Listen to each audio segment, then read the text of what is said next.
So after my disappointing experience with buying a body type analysis that I ended up having to ask a refund for, I decided that I would find my Kibbe type on my own with the help of Reddit. All I had to do was post these pictures and say, Kibbe type me please, height 5'5", IRTG, and here is my Kibbe type, soft natural. Sounds simple enough, but the tricky part is that the guidelines in this subreddit are very long and very specific.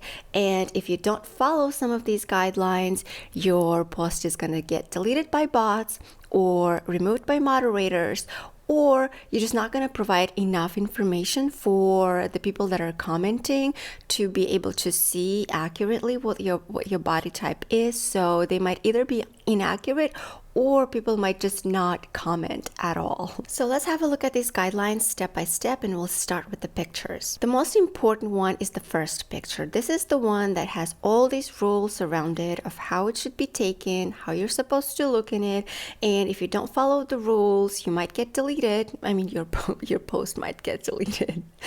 The rest of your pictures don't have to follow these rules, so let's go into these. So your first picture has to look like this emoji, with your hands at your sides, no bending at the knees, no posing. It has to be taken from head to toe. You can conceal your face if you want to for privacy reasons with an emoji or a markup tool.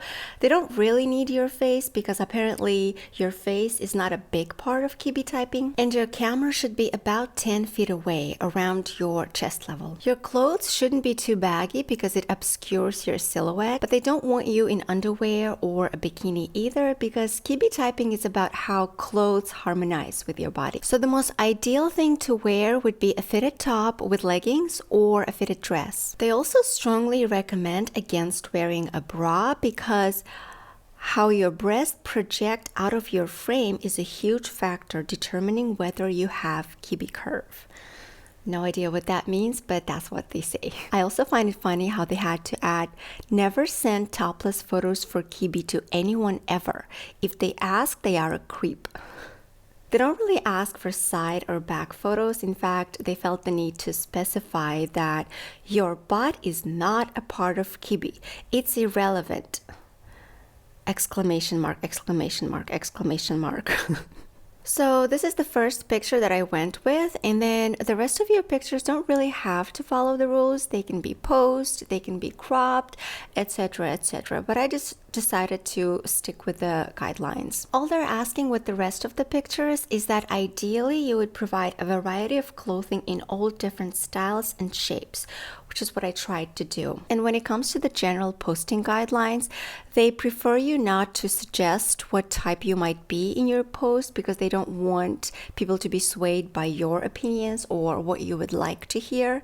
And they definitely don't want you to put your measurements or weight, apparently. I think they said that they might delete your post if you do. Your post has to include the words Kibbe type and height, otherwise the bots might delete your post right away. And in the body of the text, you should type IRTG. I guess that means I read the guidelines. From what I understand, it's some sort of a test that they made to automate the process and make sure that people that didn't read the guidelines and are not following the guidelines will be deleted automatically by the bots. So that's it. That's all I did. I followed the guidelines and I was pretty happy with the results. In retrospect, the only thing that I think I would have done differently is if I would have probably picked a different either background or the clothes, because most of the clothes that I had in my closet at the time were black and it just didn't really quite resonate with the background that much because Kibbe styles are all about silhouettes, and I feel like it would have just been easier for people to see the silhouettes in a more obvious way where it doesn't blend into the background.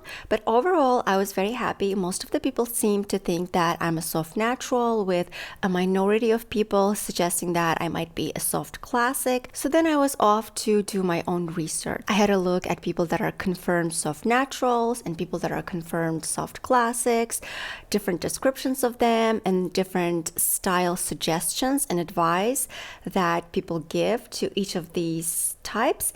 And I figured, yeah, I think I'm gonna go with the majority opinion here. I do think that I probably am more of a soft natural type, and in fact a lot of the suggestions and examples that people gave were very useful to me.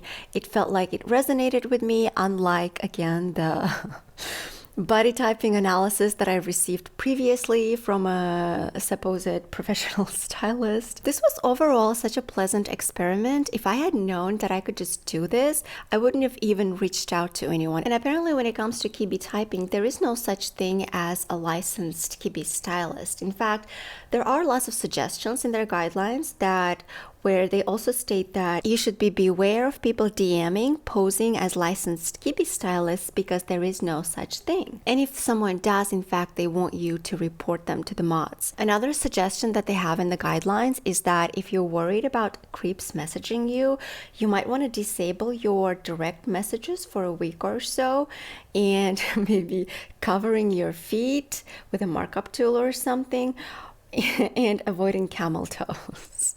And I can tell you that that is true. You might be getting some direct message requests from people. I mean, I don't know if all of them are creeps, but I think from what I have seen on Reddit, what happens oftentimes is that your posts might get suggested to other people's timelines and homepages because of some keywords, I guess, things like body shape, body type, and then the pictures of body shapes that I guess the algorithm might read and apparently suggest to some people who are subscribed to a lot of not safe for work subreddits. Yeah, that happens. Also, some of these typings, for example, again, keywords might confuse some people. For example, I was typed as a soft natural, and then I joined the soft naturals subreddit there. And apparently that's a problem that this specific subreddit has been having a lot whenever girls are posting for styling advice or something like that. That post might get spread in some other subreddits or I guess homepages of people who are known to search for things like a soft natural or soft naturals, which I found out afterwards, I guess in some genres of adult movies, it's considered like a subtype category or something. So yeah, if you don't want people direct messaging you off of that, then you might want to close your DMs for a little bit. But yeah, other than that, it was a very pleasant experience. I loved it. I would recommend it to anyone. Again, unlike the paid, especially online body typing services, I go into way more detail in my last video about the specifics of how and why I think it didn't work for me and how I think it's a questionable service in general. For example, apart from the disappointing body typing experience that I had with this service, they also gave me a color analysis, which also didn't read quite true to me. And when later on I had someone do a color analysis with me in person, I was classified as a completely different type as well, which I should probably cover in one of my future videos, but we'll see. Stay tuned.